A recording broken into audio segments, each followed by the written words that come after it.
भाभी, कहाँ जा रही हो आप?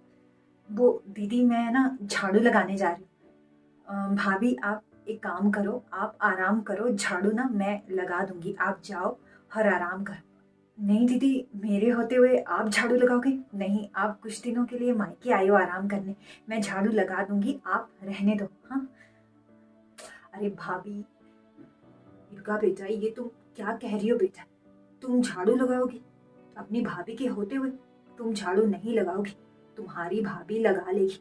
ठीक है बेटा, तुम 3-4 दिन के लिए मायके आई हो आराम करने, और बेटा तुम यहाँ आकर भी काम करोगी? ये अच्छा नहीं लगेगा ना। तो तुम यहाँ आराम करने आई हो, ना कि काम करने। झाड़ू तुम्हारी भाभी लगा लेगी, ठीक है? तुम ना बस आराम करो। हाँ बहू, तुम झाड़ू लगा दो, जाओ। वैसे भी बेटा, शादीशुदा बेटियां मायके में आकर झाड़ू लगाएं, ये उन्हें शोभा नहीं देता बेटा। हाँ, रहने दो। हाँ दीदी, मम्मी जी बिल्कुल सही बोल रही है, मैं झाड़ू लगा दूंगी, आप जाओ आराम करो। आप झाड़ू लगाएंगी, आपको शोभा नहीं देगा। अरे माँ, ये तुम कैसी बातें कर रही हो? बेचारी भाभी अकेली कितना काम करेगी, घर का पूरा काम भाभी अकेली संभाल रही।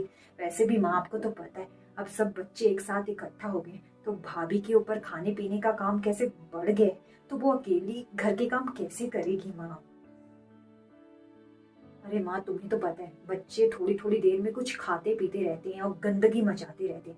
हर थोड़ी थोड़ी देर में झाड़ू लगाना पड़ता है। अब भाभी क्या झाड़ू ही लगाती रहेगी? पूरा घर का काम अकेले संभाल रही। अब आपको नहीं लगता कि भाभी को थोड़ी देर आराम करना चाहिए? है ना माँ? माँ, घर में 4 बच्चे इकट्ठा हो गए, अब वो हर थोड़ी थोड़ी देर में दुकान जाते रहते हैं और कुछ खाने के लिए लेकर आते हैं और पैकेट यहाँ तहाँ फैला देते हैं। हर थोड़ी देर में झाड़ू लगाना पड़ता है। अब बच्चों को मना नहीं कर सकते ना। अब क्या बोल सकते हैं, बच्चे हैं, है ना माँ?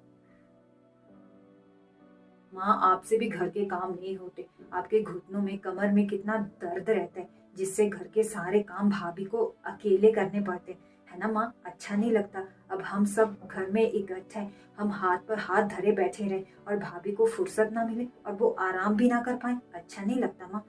मैं तो बस भाभी की मदद करना चाहती हूँ माँ, इसमें इसमें बुराई क्या है? और एक बात कहूँ माँ, जितना तुम मेरे लिए सोचती हो ना, उतना बहू के लिए भी सोचा करो। बहू भी तो आखिर बेटी होती है ना माँ? मेरी बच्ची, तुमने बिल्कुल सही कहा। जो मुझे तुम्हारी भाभी के लिए सोचना चाहिए था, वो आज तुमने अपनी भाभी के लिए सोचा। बिल्कुल सही कहा। मुझे माफ कर दो। अब बहू, जाओ, तुम कुछ देर के लिए ना सुस्ता लो, आराम कर लो।